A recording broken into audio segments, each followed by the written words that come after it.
Viewers, the story I am about to tell you now is very interesting. In fact, it is shaking the political space in Nigeria as we speak. The #EndBadGovernance movement has just dropped a heavy announcement. A nationwide protest, yes, nationwide, scheduled for December 10th, 2025 to mark World Human Rights Day. And the reason?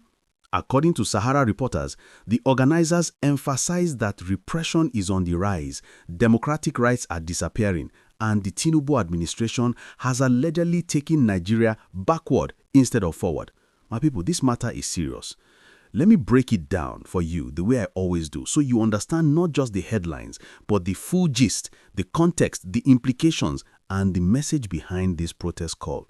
Because what is happening now touches every Nigerian, whether you are in Lagos, Kano, Port Harcourt, Ibadan, or Abuja. My viewers, before I continue, please like this video, subscribe to the channel, and drop your comments below. This one concerns us all. The announcement came on Wednesday, November 19th, 2025. In a strongly worded statement signed by the group spokesperson, Soweto, the #EndBadGovernance movement declared that the protest had become inevitable. According to them, President Bola Ahmed Tinubu's administration has entrenched what they describe as a new wave of authoritarianism. In their words, the very democratic rights Nigerians fought for since 1999, the right to peaceful assembly, freedom of speech, and civic participation are being snuffed out. My people, imagine hearing words like that in a democracy. If you remember the struggles of the late 90s, the sacrifices of activists, journalists, students, civil society groups, and everyday Nigerians who risked their lives for the return of civilian rule, you will understand why this kind of accusation is not a joke. It hits hard. The group says instead of enjoying the dividends of democracy, Nigerians are now living under what feels like a shrinking civic space where expressing dissent is becoming a dangerous act. My viewers, before I continue, please like this video, subscribe to the channel, and drop your comments below. Let's talk about the cases mentioned in this statement, because these are real human beings, not just names thrown around. The movement highlighted the ordeal of Michael Adaramoye, Daniel Akande, and 9 others who participated in the August 2024 protest against economic hardship. According to the group, these young Nigerians are still facing treason charges. Yes, treason, simply for protesting. My people, let that sink in. Treason is a charge usually associated with overthrowing the government or waging war against the state. But these individuals, the group claims, were only demanding better governance and relief from hunger. Not only that, the group says they spent 59 days in detention. Their bank accounts were frozen. Their work tools, laptops, phones, are still in police custody. And guess what? Their trial is still ongoing more than a year later. My viewers, how do you expect young people to speak up if this becomes the price for peaceful protest? But that is not all. The group further alleges that protesters in several states, Katsina, Gombe, Kaduna, Kano, are still standing trial just for demanding an end to hardship. Journalists, bloggers, TikTokers, activists, and even student leaders are reportedly being harassed, detained, or prosecuted for their views. According to the movement, this pattern shows a coordinated crackdown on dissenting voices nationwide. At this point, let me ask you, my brothers and sisters, is this the Nigeria we prayed for? Is this the democracy we voted for? Drop your thoughts in the comment section below, and don't forget to subscribe, because this conversation is important. Now, let's look at the demands of the #EndBadGovernance movement, because this protest is not just noise. They have listed concrete demands. Number 1, halts the trial of 11 protesters charged with treason since August 2024. They want the charges quashed and the individuals freed immediately. Number 2, release all protesters, activists, and human rights defenders currently standing trial across the country. The group mentions names like Omoyele Sowore and Issa Mokwa, individuals they say have been repeatedly targeted for their activism. Number 3, end the persecution of labor activists like Abiodun Migboye, popularly known as Abi Trotsky and Andrew Emelize. Let me pause here, my people. When labor activists, student leaders, journalists, and ordinary protesters are all being mentioned as victims of state repression, it raises a question. Is Nigeria drifting toward the days when speaking out was treated as a crime? They also demanded an end to the mysterious disappearance and persecution of journalists like Fejiro Oliver. They insist that a free and independent media is non-negotiable. And they are right. No democracy survives when journalists are afraid to speak up.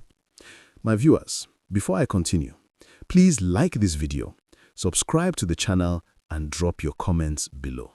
Other demands include stop victimizing student activists and reverse punitive actions against the UI3, Aduo Ayodule, Nice Linus, and Mideg Badegesin. No restriction to protest to designated locations. They say Nigerians have the constitutional right to protest anywhere: parks, streets, campuses, public squares. End illegal profiling, random stop and search, raids and arrests without warrants. Release every Nigerian unjustly incarcerated. Stop using anti-terrorism laws and the Cybercrime Act to silence citizens online. Sack the Inspector General of Police, Kayode Egbetokun, whom they accuse of overseeing a corrupt, abusive police force. Ensure the police pay all court-ordered compensations to victims of abuse. Stop unjust demolitions, land grabbing, and displacement of poor families. My brothers and sisters, these demands touch on almost every sector where Nigerians have been crying out. Police brutality, arbitrary arrests, media harassment, student suppression, housing insecurity, weaponization of the law. These are not small issues. Now, some of you may be wondering, why December 10? Why tie the protest to World Human Rights Day? Let me break that down. World Human Rights Day is celebrated globally to commemorate the Universal Declaration of Human Rights adopted in 1948. Every year, civil society groups use that day to demand accountability from governments, highlight abuses, and push for reforms. In Nigeria, it has always been a rallying point against police brutality, repression, unlawful detentions, and attacks on freedom of expression. So the movement is deliberately choosing that date to send a global message that Nigeria's human rights record is under serious scrutiny. Now, let's talk about the political context, because, my people, you cannot separate this protest announcement from the reality on the ground. Nigeria is facing rising inflation, skyrocketing food prices, widespread unemployment, and increasing economic hardship. Many Nigerians are angry, frustrated, and exhausted. Protests have been popping up across states, and civil society organizations have accused the government of responding with arrests instead of solutions. My viewers, before I continue, please like this video, subscribe to the channel, and drop your comments below. Human rights organizations like Amnesty International and Tr0uble have repeatedly expressed concern that Nigeria's civic space is shrinking. They say peaceful protest is being criminalized, media houses are being intimidated, journalists are being arrested, ordinary citizens who tweet against government policies are being interrogated. My viewers, this is the environment in which the hashtag #EndBadGovernance protest is being planned. And that is why many Nigerians are comparing this moment to the hashtag #EndSARS era of 2020. But there is a difference. In 2020, the civic space was wider. Social media was freer. Public gatherings were less restricted. Today, activists say the state is stronger, more organized, and quicker to clamp down. So, the risk is higher, the stakes are higher, and the fear is also higher. But does that mean people will stay quiet? That is the question the movement seems to be answering with this protest call. Time to fight back. Let the mobilization begin.